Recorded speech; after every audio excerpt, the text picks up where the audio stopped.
Have you heard about the traps? Insect traps, honeybee traps? Yes, because of the nectar, sweet nectar, the bees get get trapped. Similar, these the rat traps outside the godown.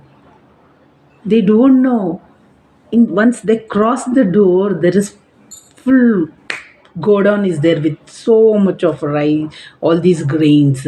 But they don't know. They get attracted to the silly things like puffed rice or any attractive things, and they enjoy eating that. And that's how they get trapped, and they lose the chance of getting inside the godown where they can find plenty of grains.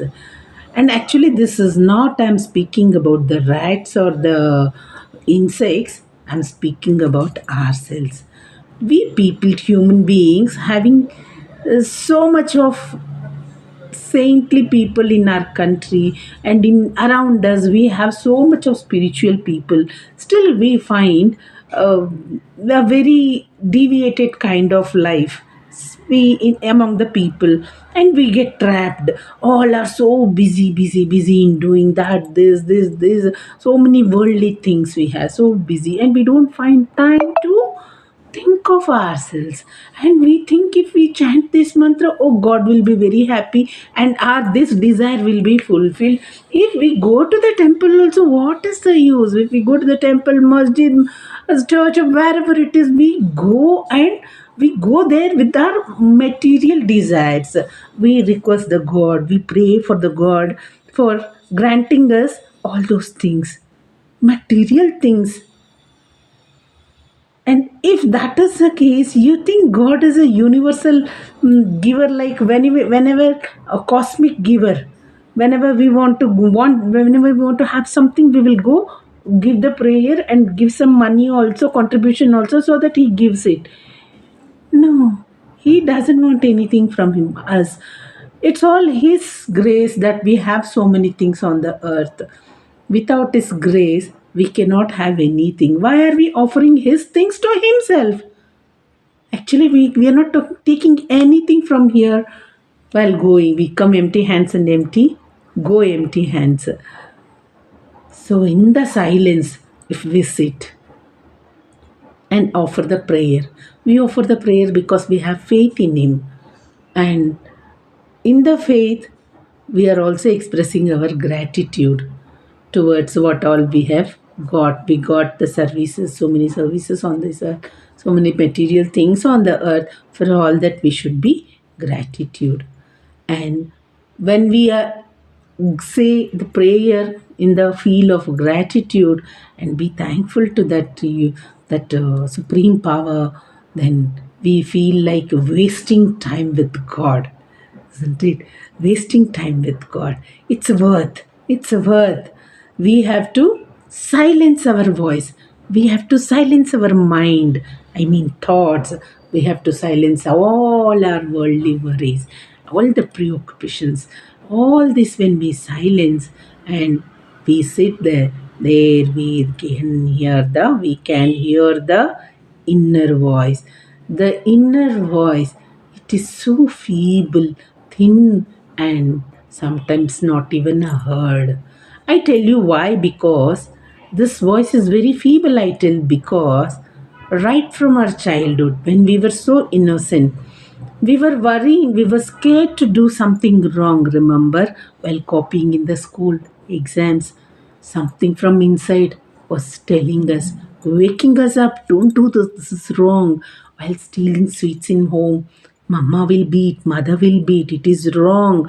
So, all this voice, which was so high those days, and it was alarming us, don't do it. And as we grow up, we suppressed it. We suppressed the inner voice saying that, but still it is saying sometimes, it never stopped, and we stopped listening to that. We say survival of the fittest, we need to do that, we need to do this, we have to fight for it by this way or that way or this way, we have to reach the goal, we say. After reaching the goal, are you happy? somewhat happy, but no time to think whether I'm happy or not. I have to do this work and I have to do it. After that, don't. See, this life is very precious.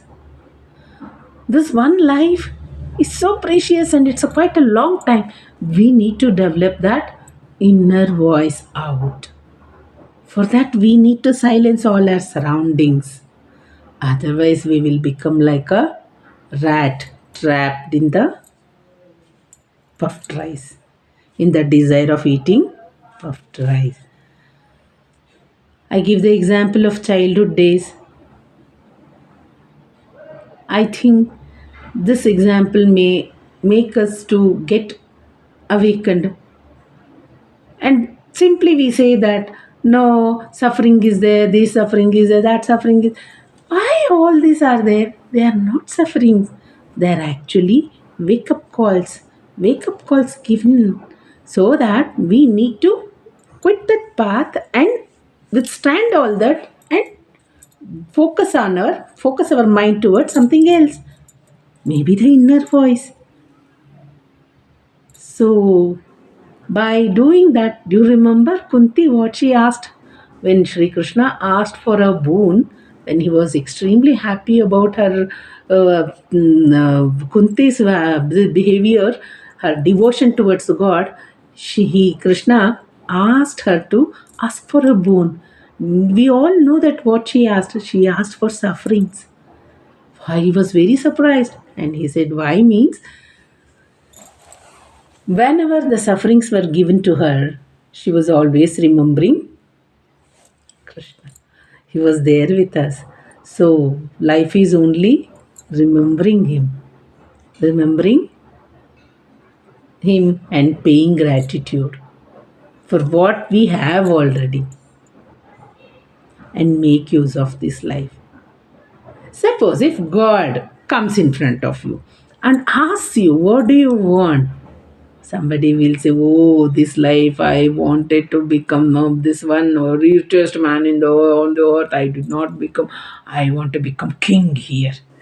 Somebody will say, "No, no, no. This time I was very bad looking and I was very dark and not at all good looking. Next time I want to be born as a very beautiful or a very good looking person." What? If we are getting that, are you be happy? Is that the ultimate desire? No, no, no. After that, something else will come. After that, something else will come. This is never ending. This world is full of such desires. How to come out of it? How to come out of it? We need to raise little above all this worldly desire and think why we have come here. Nature is already giving wake up calls through the disasters, and still we are not awakened. So, with all this, let's take the name of God and be gratitude for what we have got all these days. And rest of our life, we will give it to Him. Whatever has to happen will happen. Jai Shri Krishna.